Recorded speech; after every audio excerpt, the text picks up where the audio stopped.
everybody. Welcome to another episode of Two Strike Noise, your favorite baseball history podcast. My name is Jeff. I'm one half of the show. Joining me, the other half, all the way up in Seattle, it is Mark A. Johnston. Mark, how you doing, buddy? Oh, man, it's good to be called half. I mean, it reminds me of the Tyrion character in Game of Thrones, Half Man. Okay, so never seen it. I'm cool with that. Haven't seen more than half of the first episode. Well, maybe we should do a show on Game of Thrones. You go right ahead. Go right ahead. You just have to watch the whole thing. No, my Sabrina the Teenage Witch watch along is still in the works since there isn't one. We're just going to do 3 episodes. Only just when think about it. Okay. Well, why do you say we talk about some baseball instead? Okay, yeah, I'm ready for that. It's kind of what we do here. So let's get right into our BP segment and talk about some baseball. What do you know? Hey, so we've talked about this before, Lance Parrish and his TV roles. I found the Different Strokes episode where he's in it. Oh, nice. Which was exciting for me. But it happens to be when that little dorky redhead, Sam, is on the show. So it is way past once the proverbial shark has been jumped for Different Strokes. Yeah, we're just kind of hanging on at this point. Yeah, it was not good. Sam's little league team is bad, and so Mr. Drummond, of course, because he's rich, he can just pull Lance Parrish, who's coming right off of a World Series title with the Tigers. So he comes in. This is in 1984, obviously, if it World Series, or maybe it aired in 85 before the season or whatever. So he's there to help this team, this little league team. His advice to the team: quote, dig in, practice a little harder, and turn it around. Oh, man, why didn't I think of that when I was Problem solved, huh? That's it. I wanted to clip some audio because, I love to play audio from these older shows with baseball. Literally nothing worth clipping. That was it. And his shirt was on, though, as opposed to the Jeffersons, because he was talking to a team of little leaguers. But okay, well, that's good, yeah. By the way, we are recording this on March 7th. March 7th, 1986, the series finale of Different Strokes. Oh, wow. What are the odds? I wonder did Gordon Jump come back? Was it like the Seinfeld finale where they had a whole bunch of people from previous episodes? Did Gordon Jump come back and try and get Dudley and Arnold to go in the back of his bike shop again? I hope not. But I guess I didn't watch the finale of I don't show. think I did. Did Nancy Reagan come back and talk about the importance of just saying no? Because so many people are just offering you drugs at everywhere you turn. People are doing that. I remember those days. It's like Tuesday. All right, let's get into some other stuff here. Dwayne Murphy. I grew up with Dwayne Murphy. I mean, he was part of the outfield with Ricky Henderson and Tony Armas when I was first going to A's games. But we've talked about this before, about Stanley Burrell, a.k.a. I guess he's just Hammer, but MC Hammer, was the bat boy for the A's, also was like VP of the team when they had like 6 employees, which coincidentally enough, the A's only have 6 employees now as well. But I found a contract signed by Kirk Burrell. So he went by his middle name as opposed to Stanley. But this is a contract that says, first of all, he refers to himself as the Hammer or the Holy Ghost Boy. Okay. But it says the artist agrees to pay 10% of all royalties, endorsements, concerts, promotions, and all other monies earned from being the artist shall be paid to Dwayne Murphy for as long as the artist is still working in the entertainment business. Wow. And he had quite a heyday. This also includes songs written by the artist or other artists, and further includes all productions of the artist. So Dwayne Murphy gave him $20,000 to get started. 10%, I mean, he's got to still be raking that in, because besides the hit that was too legit to quit, he's still making money off those songs, right? So Dwayne Murphy's got to have some passive income coming in for those things. Good for him. Awesome. I had no idea. Yeah. It just makes me want to say, please, Hammer, don't hurt him. Don't hurt him. No. So, Mark, last week we talked about spring training and the amount of kids, of players we grew up watching, and siblings of current players and all that. I was watching some college softball that started at 9 a.m. believe they have these tournaments and they start at like 8 and 9 a.m. It's way too early. But softball outfielder Aliyah Agbayani, and that is Benny's daughter. No kidding. Benny Agbayani. I really liked him when he was with the Mets. I still like him. He hasn't done anything to make me mad. Still like him. Also, I saw this when I was playing Immaculate Grid. I used Greg Vaughn for a square. Yeah. Greg Vaughn, cousin of Jerry Royster and Mo Vaughn. I didn't know that. I mean, Mo Vaughn, okay, they got the same last name. Mm-hmm. If you put the two of them side by side, you would notice some similarities. If you put him side by side with Jerry Royster, you would notice some things that are not similar. Yeah, that was my first thought, was they're related. That's interesting. A little bit smaller. Also, not to be confused, as I did the first time, with Jerry Royce. There's definitely going to be some things that you don't. No, that's Jerry Rolls Royce, and Royster had a different name. I just don't remember. You don't remember it? All right. I learned this term this week as well. I had never heard this. Pink socks. Have you heard this? I have a pair, but no, other than that. This is a player that has played for both the Red Sox and the White Sox. Oh, no, I've never heard of that. Yeah, I hadn't either. Currently, there are 245 of them. Tom Seaver and Carlton Fisk are probably, well, not probably, they are the biggest names to have played for both teams. Also, Eddie Seacott played for both. Of course, we know what White Sox team he played for.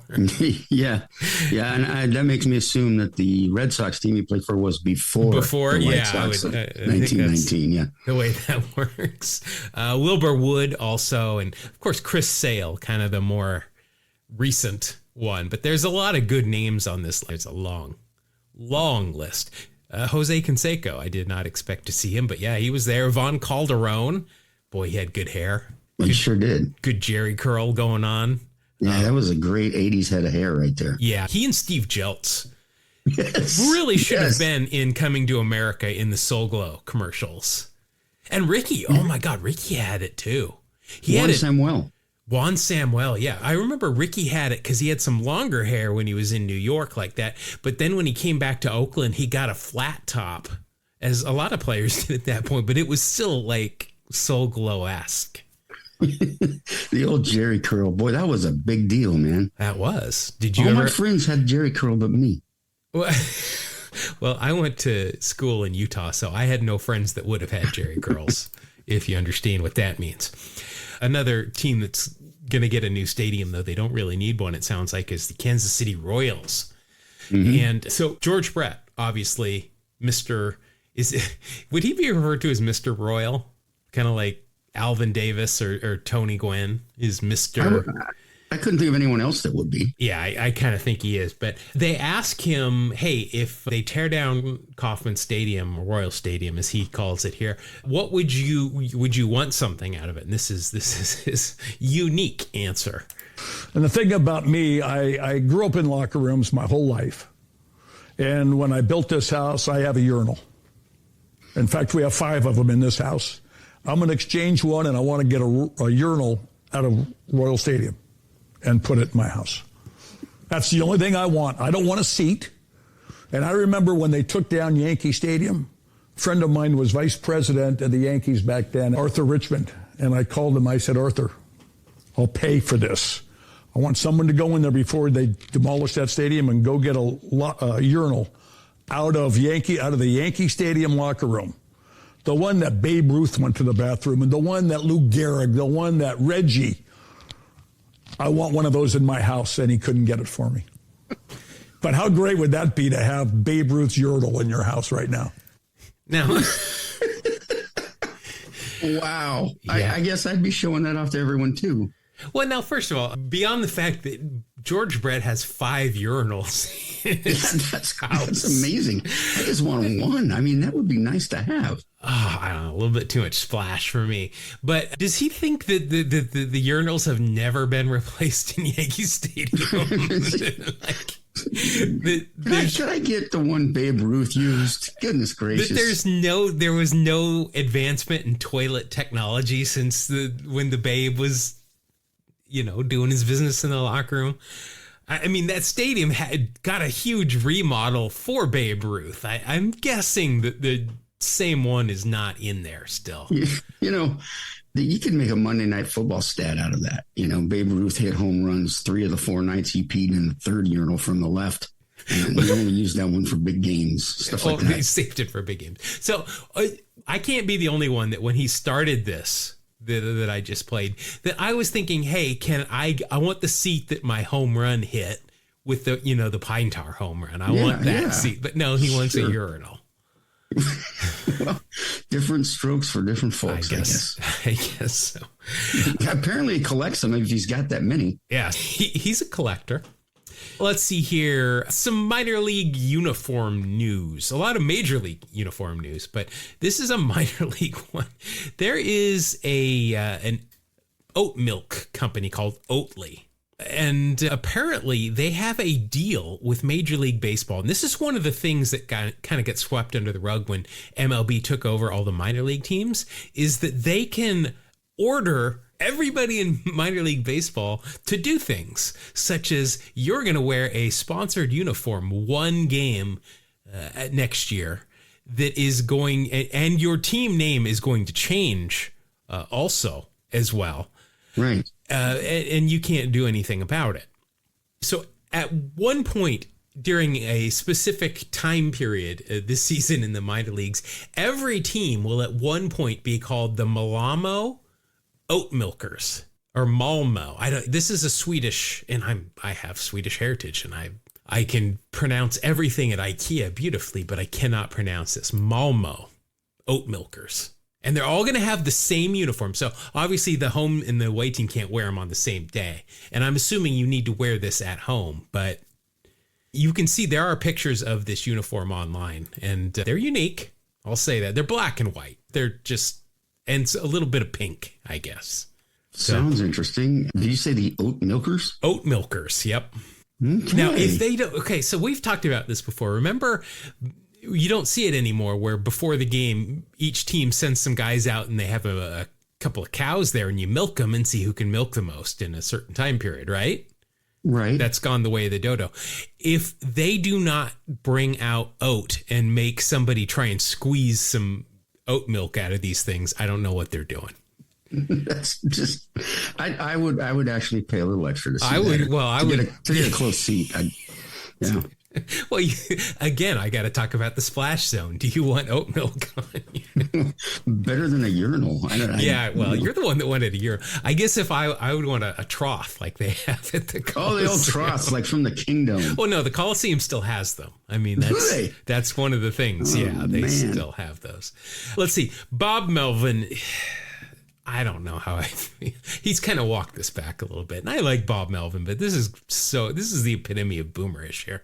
Bob Melvin, manager for the Giants this year, is going to make the entire team be on the dugout steps for the national anthem. Now, I'm not going to make this into some political thing, although obviously it is. And if you look on social media, it completely is. I did see this that somebody posted, though. So you just keep this in mind, that the number of players killed in a Major League Baseball game before the national anthem was sung before each game is 1. March 3rd, 1931, it was decreed that you got to sing the anthem before each Major League game.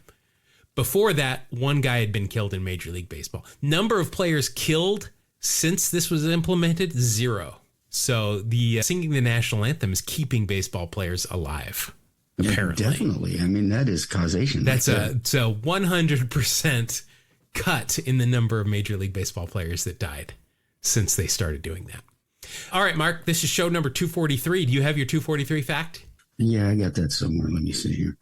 Yes, I have my 243 fact. There's papers shuffling. There's little note cards flinging up in the air. And yeah. All right. Well, I'm very well organized. What are you talking about? All right. Why don't you go first? Okay, 243, it happens to be a bat model, model Pro Series 243 with a 15 to 16 inch diameter handle and a barrel that's made for power hitting, really. And it's one of the more popular models of bat, and I believe it's used by Vladimir Guerrero. So that's my stat. Model 243, popular power hitter bat. Very good thing, because that was my initial fact for 243. You found something better, is what you're saying. Yeah, I did. I did find something better while I was. Oh boy, I went down a rabbit hole for next week's show that I got ready to go. But yeah, I did see that. Thought it was interesting since I buy wood bats now. I thought that was interesting. But this is my show 243 fact. Ron Hunt. Not Mike, make sure. This is Ron Hunt is the only player to get hit by a pitch exactly 243 times in their career. Perfect. Yeah, he only played for 12 seasons, mind you. Wow. He debuted in 1963 with the Mets. He played for 4 years there, All-Star twice. Then he went to the Dodgers for a season, but then he really got into his groove. He was traded to the Giants, and from then until he retired, he led the league in hit by pitch every single year. That's 7 years in a row, including 1971, when apparently pitchers could not avoid him. He got hit 50 times. Wow. 50 times. 50 times, however, still not the record for a single season. That would be 51, which was done by Hall of Famer Huey Jennings in 1896. Wow. Huey led the league 5 times in a row in being hit by a pitch. He followed up that 51 hit by pitch season with 2 consecutive 46 hit by pitch ones. And he is the all-time leader with 287 for his career. Huey, vastly unpopular with pitchers, or just a notorious plate crowder? I don't know. Maybe he was really big and crowded the plate. I don't know. But yeah, that's a lot of hit by pitches. But No, that's a record I would not be interested in having. No. Yeah, me. I don't even want to be hit once by a major leaguer. Let's see here. Trivia time, Mark, before we get into the main part of the show. Last week, I asked which major league team. There's only been one where a rookie has come to the plate in their first career at bat and not homered for them. Any ideas as to which team that would be? I haven't a clue, and I didn't want to do a deep search for it because I feel like that's cheating. But if you're gonna, read about baseball, I mean, why not? Because I feel like it should come from the top of my head. Okay, well, I do. That's just me. So, I mean, our favorite trivia master, Brian Krause, got it, but he went through a lot of research to do it. So it's okay. It is the Milwaukee Brewers. Never has anybody hit a home run in their first career plate appearance for the Brew Crew. And he did a lot of work. He told me what he had to do to get it. So good for him. Here is my trivia question. This is another thing that I came across while I was going down a rabbit hole that led to next week's show. Who was the last living person inducted into the Hall of Fame without having to wait 5 seasons after retiring? So that is a good question. I'm going to go with it not being Pete Rose. Very good. Very good. But yeah, I mean, so obviously there are certain circumstances like Roberto Clemente was inducted after he unfortunately was killed in the plane crash. Also, Babe Ruth was inducted while he was still alive, but he was in that very first class. So pretty much everybody was eligible. And I think Joe DiMaggio, they also did as well because they knew that he wasn't going to be around by 5 years after he retired. So they put him in early. But this is somebody that was living, that was inducted after he retired the next year. So who is it? Have to wait till next week and find out. All right. It's going to do it for our BP segment. Mark, you are handling the main story duties this week. What have you got? Well, okay, this is kind of interesting because I was up in Seattle at the Calvary Cemetery visiting the grave of a friend, and I kind of took your lead. You like to look up graves of baseball players, and I thought, I wonder if there's anybody in here that maybe had a cup of coffee or just played a little bit of Major League Baseball. So I looked it up, and sure enough, there was a grave of a guy named George Henry Burns. And I thought, well, let's take a look at his stats. Well, come to find out, George was quite a ball player, not just a cup of coffee kind of guy. So I was going to talk a little bit about George's career and how he ended up interred in the Oh God Seattle. movies. No, but that he's a part of this story. Okay. It's kind of a funny thing. There were two George Burnses in baseball. There was George H. Burns, George Henry Burns, and George J. Burns. So to distinguish George Henry Burns from George Joseph Burns, they called George Henry Burns the Tioga Kid, or the Tioga Kid, because he lived in Tioga, Pennsylvania, and later moved to Philadelphia. So he was the Tioga Kid, or Tioga George. Now, how George Burns, the actor comedian, comes into it is he was a big baseball fan. He was about the same age as these guys. There were two active star professional baseball players at the time named George Burns.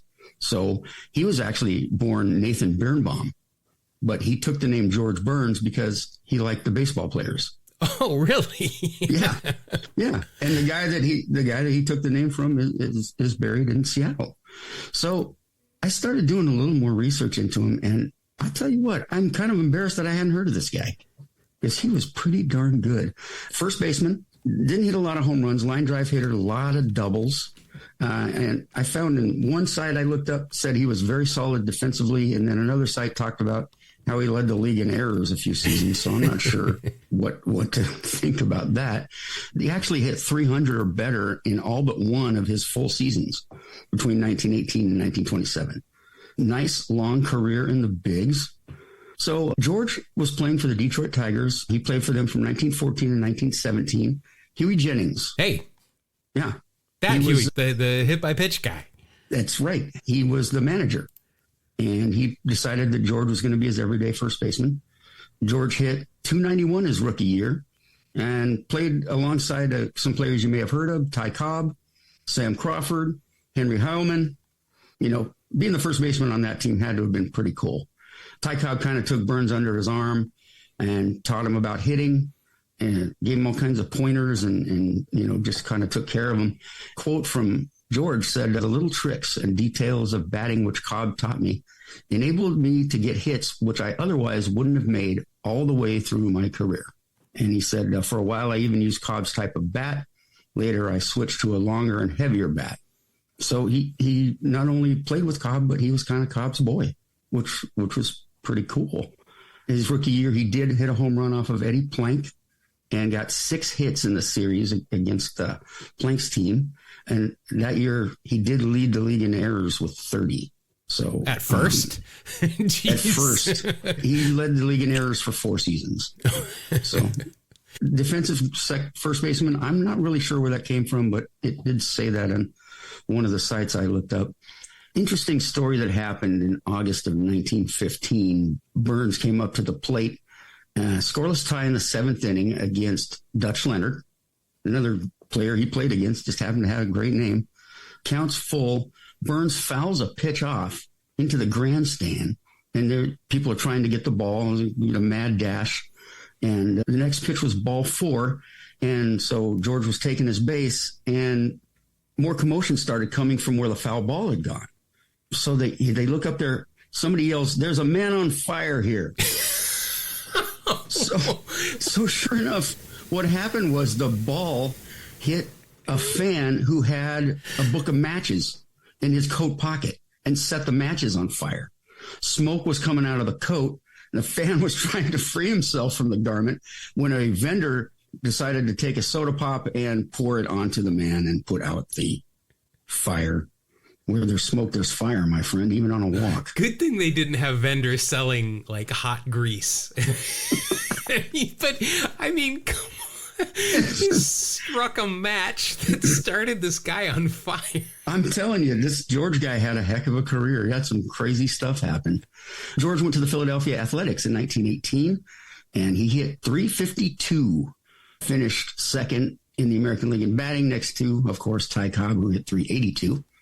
George had led the AL in hits, 178 in total bases with 236, and was a part of 109 double plays at first base. So there's something positive to say about him defensively. During the 1920 season, he was backup to a guy named Doc Johnston, which is not my uncle, but I did have an uncle named Doc Johnston. I just had to mention that.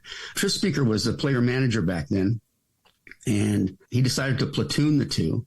And game 6, of the World Series. Cleveland was up 3-2, and no score in the sixth. Burns doubles home Tris Speaker with the only run of the game, and Cleveland beat the Brooklyn Dodgers 1-0 to take a 4-2 lead into the 9-game series. Cleveland won again the next day, capturing the first series title for the Cleveland franchise. Okay, so during the 1920 season, that is when, it's weird how our stuff just connects. Ray Chapman was killed by being hit by a pitch, and that was before the national anthem. Because they didn't sing the anthem, yeah. That's right. Joe Sewell came onto the scene. George gave him one of his bats, which Joe Sewell named Black Betsy. And interestingly, Joe Sewell recorded the lowest strikeout rate in Major League history, still as a record. He averaged one strikeout every 73 plate appearances. Jeez. Black Betsy, sorry to interrupt, that was also what Shoeless Joe called his bat. Yes. Yeah, 14 career, he struck out 114 times. He once went 115 straight games without striking out. And with George's bat, there's George again, man. George right in the middle of things. After the 21 season, he was competing with playing time for Doc Johnston, my uncle, and then was traded to the Red Sox. And in 1922 and 23, he hit 306 and 328 respectively, finished second in the league in doubles. And here's George again, making a splash. He got the first ever hit in Yankee Stadium in 1923. Babe Ruth followed that up with the first home run. Like the new remodeled Yankee Stadium? The house that Ruth built, yes. Got it. Any mention of the urinals? No, but I can do a deeper dive into that later. Again, though, it ties it. And there was George Burns right amongst the leaders and the players in that World Series for the Cleveland. So Red Sox first baseman George Burns recorded the first ever hit. Ruth had the first home run. The Yankees won 4-1. George then became the first player ever caught stealing in Yankee Stadium after his single in the seventh inning. So it didn't end so good. So he got the first hit, but then he got thrown out a second. George turned an unassisted triple play. It was only the fourth in Major League history at that point, and the first one ever by a first baseman. In the second inning, he caught Frank Brower's line drive, tagged Walt Lutski off of first base, and actually ran to second base, sliding in before Riggs Stevenson could return from third. Where were his fielders? Where was the shortstop and second baseman if he had to run over there and slide in? Yeah, I don't know if they were playing cards or what was going on, but another thing that's kind of weird, because a lot of strange stuff happened with George. He was traded back to Cleveland in a deal which involved Bill Wamsingas. I saw that name. And Bill had turned the only unassisted triple play in World Series history as Burns' teammate in 1920. So the unassisted triple play comes into the story twice. He's got some interesting names in his transaction log here. Ping Bodie, Stuffy McGinnis, we've talked about him, Chick Fuster, Roxy Walters, and the aforementioned Bill Wamsgns. I did read a little bit about Stuffy McGinnis. He was a big part of the trade. That's who they really wanted to get. So he's once again on Cleveland, and he hit over 300 the next 4 seasons. And was among league leaders in doubles every season. On June 19th, 1924, George went 6 for 6 against the Detroit Tigers, winning 16-5, having 3 doubles in the game. So the dude hit a lot of doubles. In 1926, he broke Tris Speaker's 1923 Major League mark of 59 doubles. He hit 64 doubles that year. That's a lot. A lot of doubles. A lot of doubles. Yeah, he was a double master. And that record was actually broken in 1931 by Earl Webb, which was 67 doubles, which is still a record, I believe. But George Burns still remains tied with Ducky Medwick for 59 doubles, being the most in a season for a right-handed hitter. Yep, Earl Webb still holds the record. Yes. So, yeah, a lot of doubles. He also led the league in hits that year for the second time with 216. And second in the league in runs batted in behind some guy named Babe Ruth. I think listeners should remember George Burns because 200-plus hit season is something that comes up in Immaculate Grid. So if Cleveland is there, you're going to get a good score if you come up. Or MVP, George Burns, Cleveland. Yes, remember. Just get into that. 1926, George was most valuable player of the American League. He was the first Cleveland player to ever win the award. Now, I will note that previous winners could not win it a second time at that point. Oh, yeah, that's right. So, yeah. Babe Ruth had won it the year before. He actually led the league with 47 home runs, 146 RBIs, 144 walks, 139 runs, and hit 372. But probably safe to say, I mean, George had a great year here. But no, he did. He probably would have not won had that rule not been in place. I think Babe Ruth would have probably won it. Yeah, Babe couldn't win it that year, but George notched up that AL MVP award. In his 16-season career, Burns had a lifetime batting average of .307, hit 72 home runs with 954 RBIs, and 1,866 games played, 2,018 hits.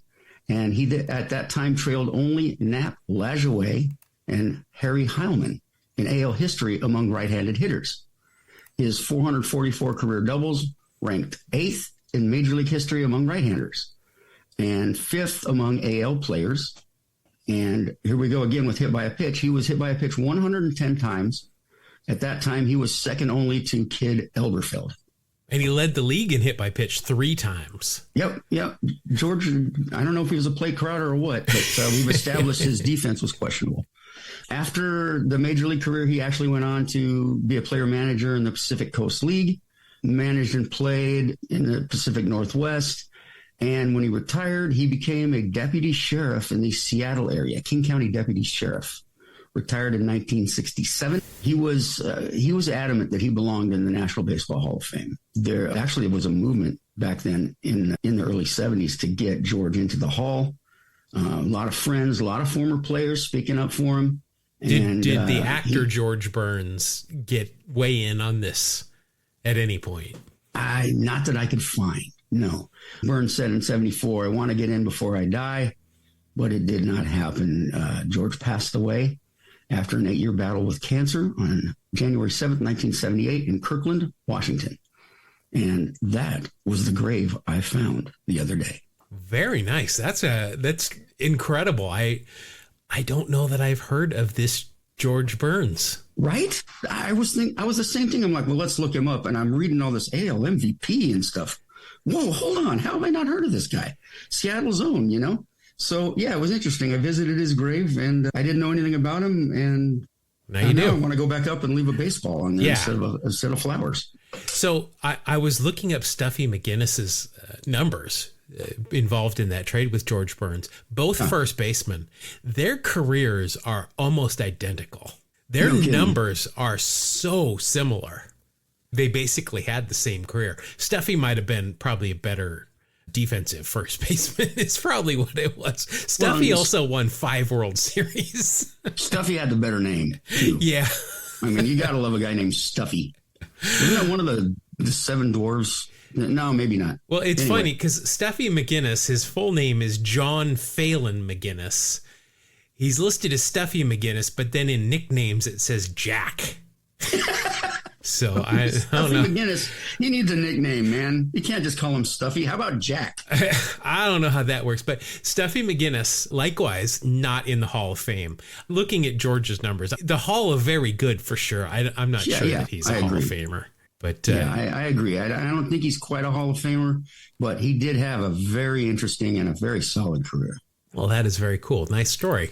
I like that one. Very good. All right, Mark, that is going to do it for our main segment of the show. George Burns, not the actor, the MVP. And let's head into the final segment of the show. It's exhibition time.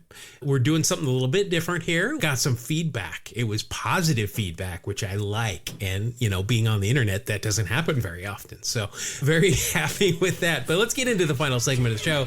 It is time for Wax Packs Heroes. Wax Pack Hero! Gonna pull a Wax Pack Hero! Stars in his eyes. Hero! On a podcast tonight. All right, Mark, we did something new after my big world championship that was a long time coming. I'm still celebrating, still drinking it up. But you guys haven't sobered up yet. Nope. We're still, I got a new trophy. It looks similar to the Stanley Cup, but much bigger. But we're still drinking out of the top of that wherever we go. But we tried something new for Wax Packs Heroes, a little bit new format last week, which we enjoyed. And I got a couple of responses back of people saying that, hey, you know, I'm okay with it, which is good. We just didn't want people to hate it. But right. Something different we can do, a little bit different, and just approach it a different way. I mean, I enjoyed it, except for getting completely trounced. Yeah, I like the results. I also like that it was a little bit shorter, a little bit easier to edit, yes. which is one of my favorite things. I have to learn to play a new style. I think that's why I got beat so bad. I've got to retool the team. Yeah, I mean, it's just like getting used to the pitch clock or the bigger bases. So you got to really learn how to do this stuff. But we're going to do this again this week. We're still in exhibition mode here. What we are going to do, got a couple, we're going to finish up the packs from last week because I shut you out. We only looked at 10 cards. So we've got some cards left over here. What we're going to do is we are going to open some old cards here, and specifically 1988 Donruss this week. And what we're going to do is look at the WAR of each of the players that we pull from 1988 using Baseball Reference. A couple of things can add or subtract to them, though. We're just calling it 80s baseball aesthetics. It's the usual things, but we could add or subtract as we deem necessary. Real stirrups, glasses of any sort, flip downs, big science teacher glasses, mustaches, eye black, all that kind of stuff. But if they are wearing 2-in-1s, it's a minus 1/10 of a point. All those other things is a plus 1/10 of a point. Any awards they won that year, like Rookie of the Year, Cy Young, MVP, if they were an All-Star, won a Gold Glove, that's half a point of WAR. There's a Hall of Famer on the card anywhere, even if you can just see like his shoulder blade, which would be odd to be able to tell who it is if you're seeing their shoulder blade. That is a whole extra point of WAR because they're a Hall of Famer. If Ricky Henderson or Nolan Ryan show up, if Ricky Henderson shows up, whoever pulls it, I win that round. Nolan Ryan shows up, Mark wins that round. Any pop culture references we can find, that's half a point, unless it has to do with Sabrina the Teenage Witch, Seinfeld, or The Simpsons, in which case you get a whole extra point. And if they are on the Mitchell Report or were suspended for anything during their careers, not anything. Like if they got in a brawl, we're not going to suspend them. But, you know, drugs, steroids, domestic violence, that kind of stuff, that's a minus half a point. So, Mark, I've got these cards from last week we didn't use, but I've got half of them in my left hand, half of them in my right hand. Which one would you like? I'm going to let you choose. Can I have the same that I had last week? Because there's got to be some decent players coming. Well, I also shuffled these all together because remember, you had Tim Raines at the bottom of your pack and we never got to it, and he was in the top of mine. So yes, I'll go with the right. Go with the right. All right. I'm going to have you go first. And I guess I didn't mention it. We're not just totaling these up. This is a round by round thing. It's like a war. Yeah. So we each draw a card, and whoever has the highest total, they win that round, and they get to keep the cards. I'm sure you're going to probably come down here at some point to collect these, but I will be.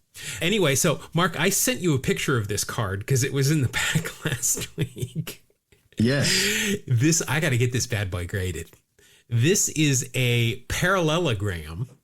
It is the worst cut card I think I've ever seen in my life.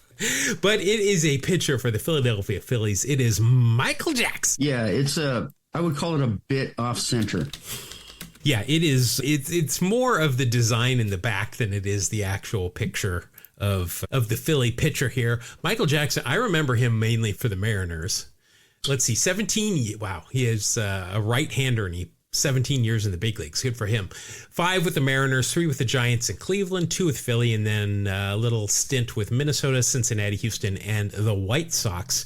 In 1988, with your Mariners, it was his first year in Seattle. 6-5, 2.63 ERA in 62 games. That's pretty good. Wow, 62 games, 99 1/3 innings. He's a workhorse. No doubt. Let's see, 76 strikeouts and a 1.58 ERA. Plus, he's a middle reliever, though, so I'm not sure. Well, a 2.4 WAR. That's pretty good. Not bad. Let's see. I think he has a mustache, but I really can't tell. This is a day game. He always had a mustache. I'll give that to you. Yeah, he did. Let's see. So that'll be a 2.5. He was traded by the Mariners along with Bill Swift and Dave Berber to the Giants in return for Kevin Mitchell and Mike Remlinger, a trade often called, quote, possibly the worst trade in Mariners history, end quote, which that's saying something. It really is saying something because, yeah, there's some I can think of where I just shake my head. Let's see. So overall, that is for you a 2.5 to start out with. So that's not too bad. For me, we just mentioned him just early. This show has a lot of ties here, but I've got for the White Sox, Ivan Calderon. Nice. Coming back to these players and tying them together is a sign of a great podcast. Yeah, well, I mean, it's the hosting that ties them together and really... That's right. Really makes this show what it is. But Ivan Calderon, the senior, 10 years in the big league, 6 with the White Sox, 3 with the Mariners. I don't remember that. Yep. 2 with Montreal, 1 with Boston. 1988 with the White Sox, only 73 games, hit 212, 299 on base, 14 home runs, 35 RBI, 101 OPS plus. And that is only good for a .2 WAR. He's got a mustache. He's got the soul glow too. But I don't think that's going to help me unless he was in a bunch of TV shows that I don't remember. He was only in stuff like Star Wars.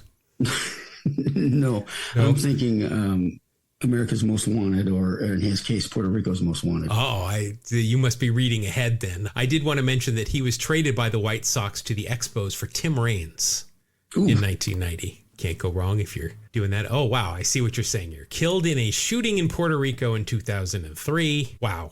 Unsolved. If you have any information about this, please contact us. We'll pass it along to the nearest authority. Right. But regardless, Mark, that is one for you. There's your first win in the new format. I finally won one. I don't believe it.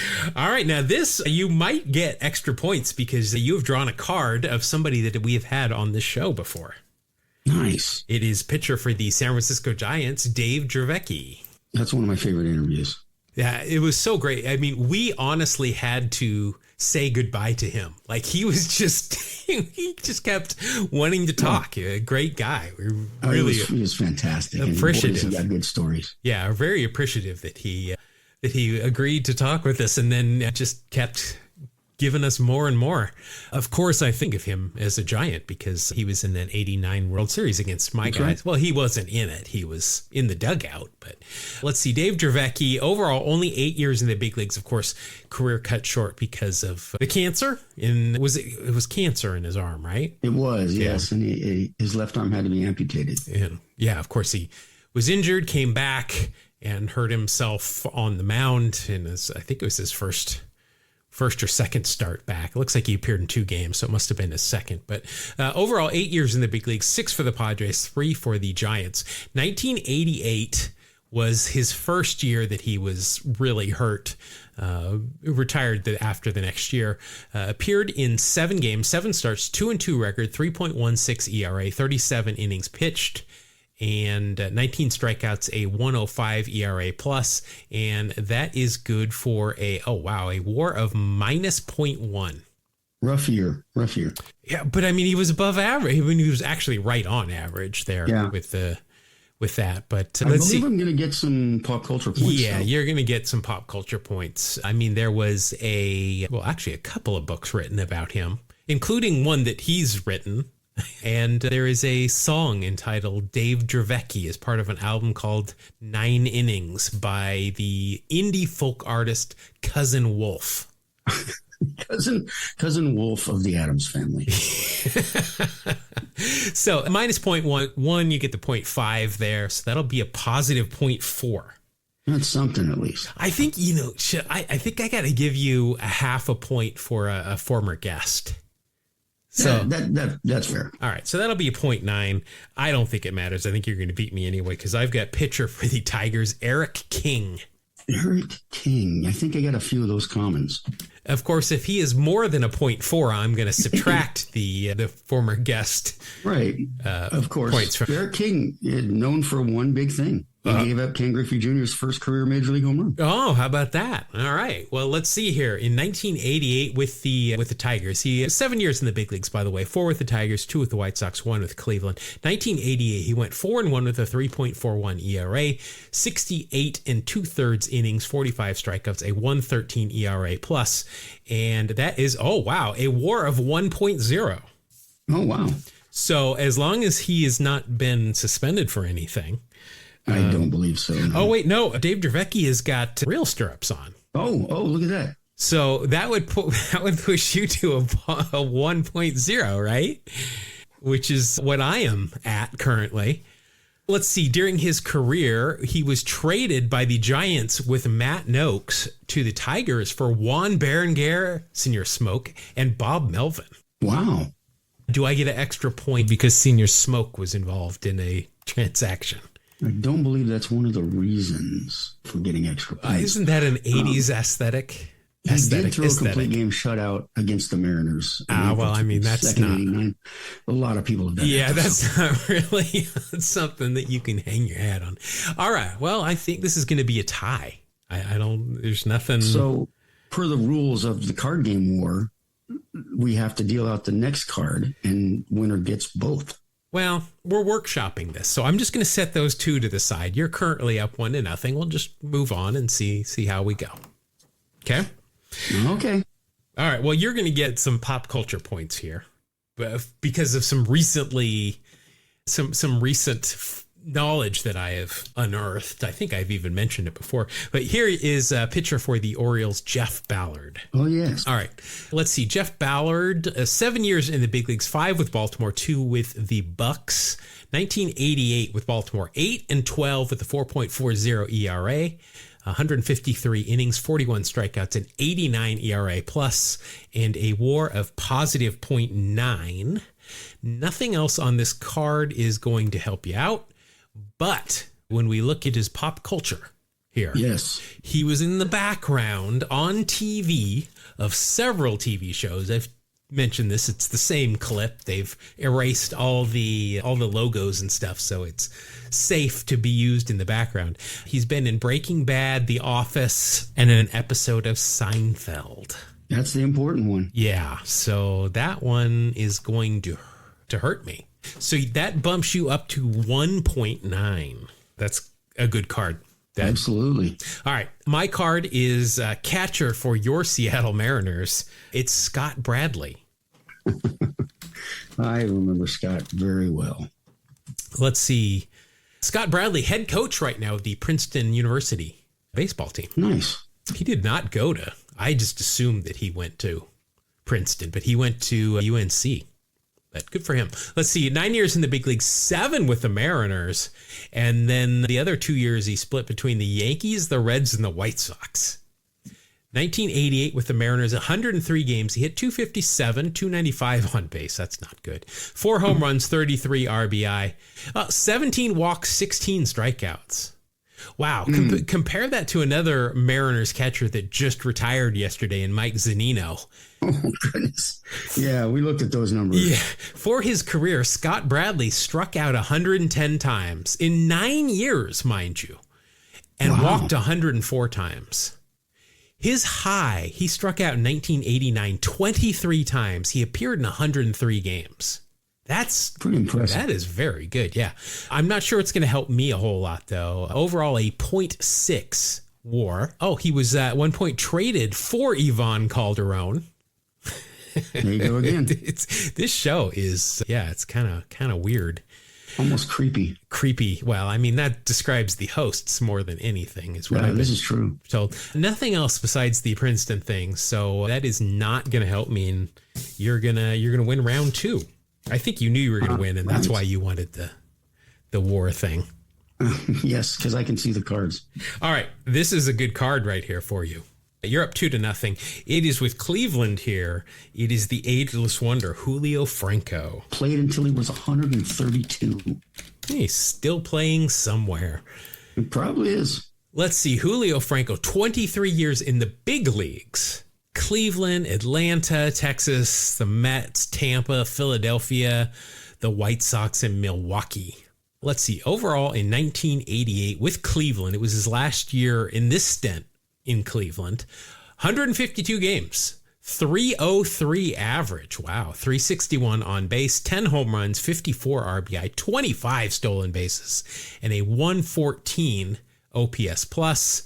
And that is going to get you a WAR of 3.4. Very nice. Now, looking on this card, he has got eye black on, he has got a mustache, and he has got real stirrups. So that'll be an extra 0.3 of a point there. This is crazy. He signed his first big league contract in 1978 and played his final game as a player manager in 2015. Jeez. That's insane. Yeah. I mean, we do need to mention he was traded by the Phillies to Cleveland in the 5-for-1 deal for Von Hayes. It was him, Jay Baller, Manny Trio, George Vukovich, and Jerry Willard. Very famous trade there. I don't see anything here that is going to help you otherwise, though. Didn't record an album with Ruben Sierra or anything like that. No, nothing cool like that. All right, so that's a 3.7, though. That's not bad for you.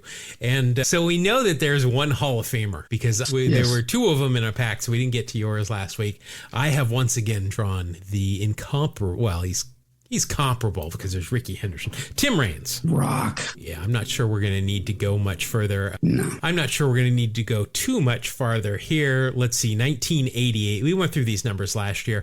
270 average, 350 on base, 12 home runs, 48 RBI, 33 SBs, and a 120 OPS plus, and that equals a WAR of 3.6. He does have a mustache and he's got real stirrups here, so that'll put him at 3.8. Pittsburgh drug trials. Uh-oh. Ooh, all right. So this is not a slam dunk here. So that puts him back at 3.3. But he's a Hall of Famer. All right. Right. Yeah. Okay. So I'm gonna win that one, my first, and it's 2-1 now. So, all right. That was a little bit worried there. All right, next you have got here for the Boston Red Sox. You're going to get a lot of points for the things he's got on his facial area here. Just says infielder. It's Ed Romero. Let's see. Yeah, his positions played looks like a phone number. He pretty much played everywhere except for, he never caught and he never pitched. But everywhere else, let's see, 12 years in the big leagues, 8 with Milwaukee, 4 with Boston, and then part with Atlanta and Detroit. 1988 with Boston, only appeared in 31 games, hit 240, 272 on base, no home runs, 5 RBI, a 53 OPS plus, and that is a WAR of minus 0.6. Now, he does have a mustache and flip downs here, so that'll help you out to only be a minus 0.4. If that is of any consolation. Yeah, I feel good about it. Yeah, nothing else here is going to help you out. So this is very beatable for me, especially since I have drawn with the Pirates shortstop Felix Fermin. Okay. Well, you're going to get mustache points. Yeah, this could be a barn burner here between Felix Fermin and Ed Romero. Let's see, 10 years in the big leagues, 5 with Cleveland, 2 with Pittsburgh, 2 with the Mariners, I remember that, and 1 with the Cubs. 1988 was his second year in the big leagues with the Bucks, 43 games, 276 average, 354 on base, no home runs, 2 RBI, 3 stolen bases, a 98 OPS plus, and that is good for a 0.3 WAR, plus he's got a mustache, will be 0.4. Yeah, I mean, even if he was suspended, it's not gonna hurt me there. Traded by Cleveland with Reggie Jefferson to the Mariners for Omar Vizquel. Oh, one of my favorites. Yeah. All right, so I've won that one, so we're even now. It's 2 apiece. It's a piece and 1 tie, right? Yes. All right. Next, you have got somebody I do not know who this is. With the Twins, outfielder Mark Davidson. I believe I only remember him from his 88 Dodgers.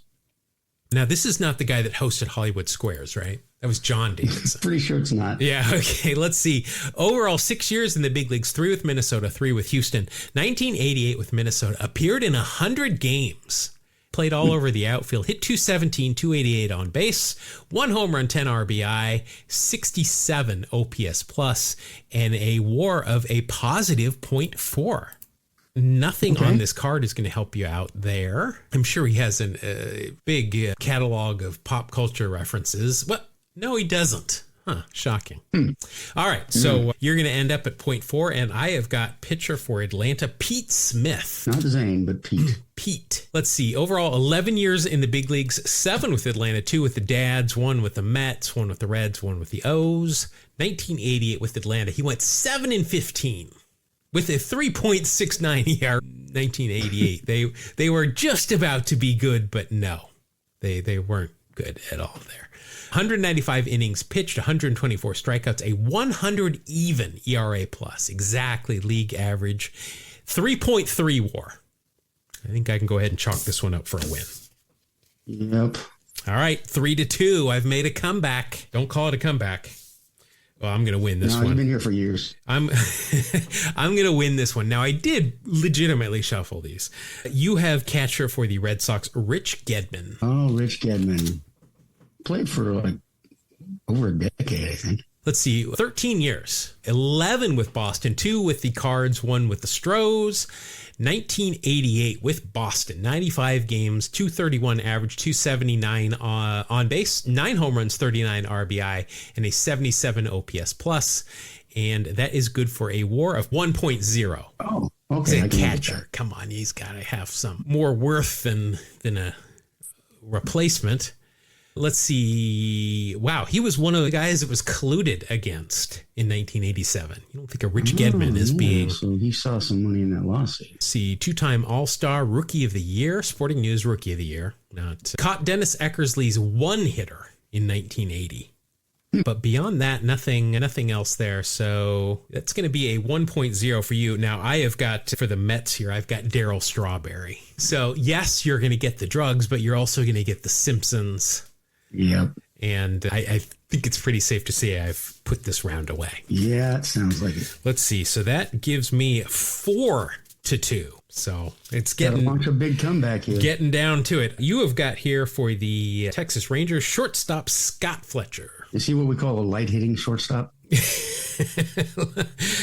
Let's see. Yeah, he was definitely more glove than bat when that was a thing. Overall, 15 years in the big league, 6 with White Sox, 4 with the Rangers, 2 with the 2 with the Cubs, 2 with the Red Sox, and then Tigers in Milwaukee. 1988 with the Rangers, appeared in 140 games, hit 276. He did hit 300 one year.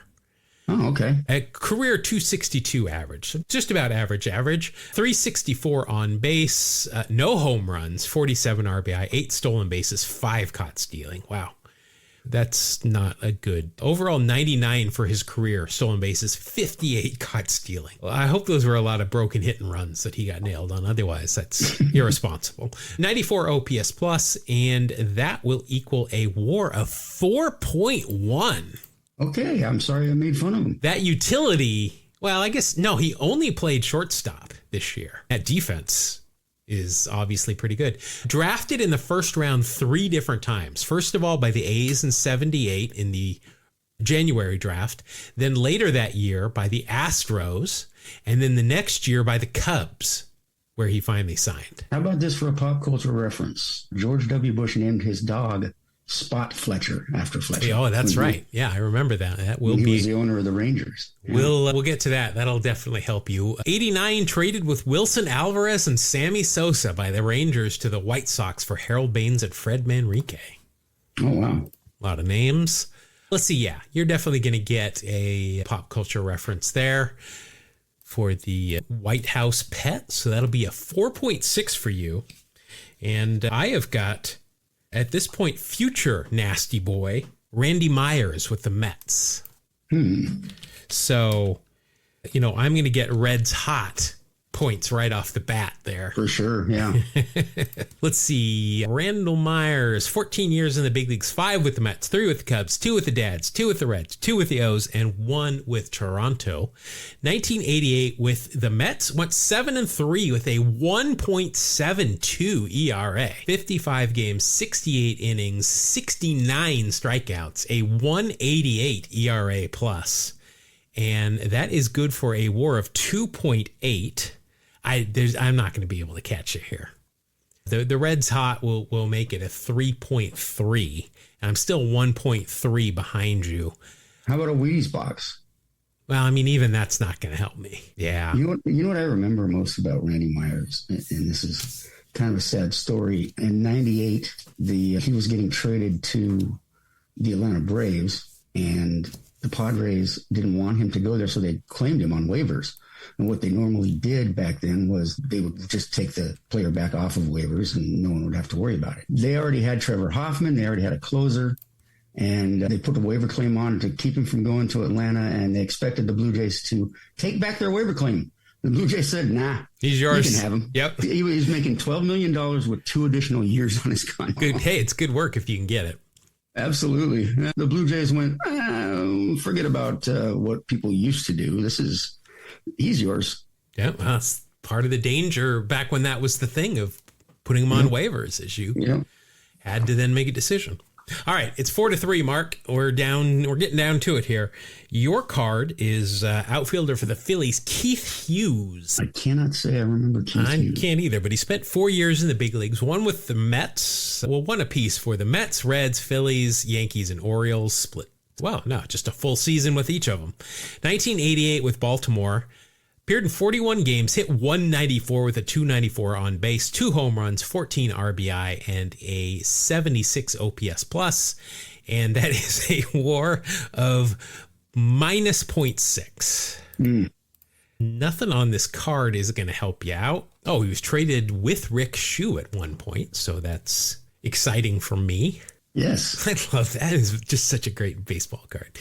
87 Rick Shue. Tops. It's the tops. Let's see. Nothing else is going to help you out here. So that's a minus 0.6 for you. Ouch. Well, I have got, for the second time in this pack, this is an MVP card versus the regular card. I have got the aforementioned, unfortunately murdered Ivan Calderon. 2 Ivan Calderons. Yes. And with that, I will once again claim victory. I got excited for a second. I thought I had a shot. I'm digging this new format. I'm much better at it. I don't know. You won the last full season of Wax Pack Heroes. Easily too, by far. Yeah, you cruised to it, and now you've beaten me 2 exhibition games. I think I have cracked the code on how to win Wax Pack Heroes. It's simple. You let me pick the pack. I've always done that. No, that's it. All right. It's a lot shorter, a lot easier to edit as well. So I'm a fan. But yeah, there we go. I think we got another week or so of this. I'm digging this so far. Unless somebody can point out how this sucks, I think this is going to be the new format because it's a lot quicker. So there we go. That's going to wrap up this edition of Wax Packs Heroes. That's going to wrap up this edition on the whole. Thank you, Mark, for your story about George Burns, the Tahoga kid. Did I get that right? Tioga, yep. Tioga, what? Close enough? Yeah. Yeah. Tioga. And if you want more of us, you can find us all over the socials. We are at 2 Strike Noise. That is at TWO Strike Noise. We also have a very similar yet different email address that Mark will tell you about. Yeah, that is TWOstrikenoise@gmail.com. Hey-oh, there we go. All right. Well, thank you, everybody, for listening, and we will see you again on the next episode of 2 Strike Noise. Thank you. God bless you. Have a great day.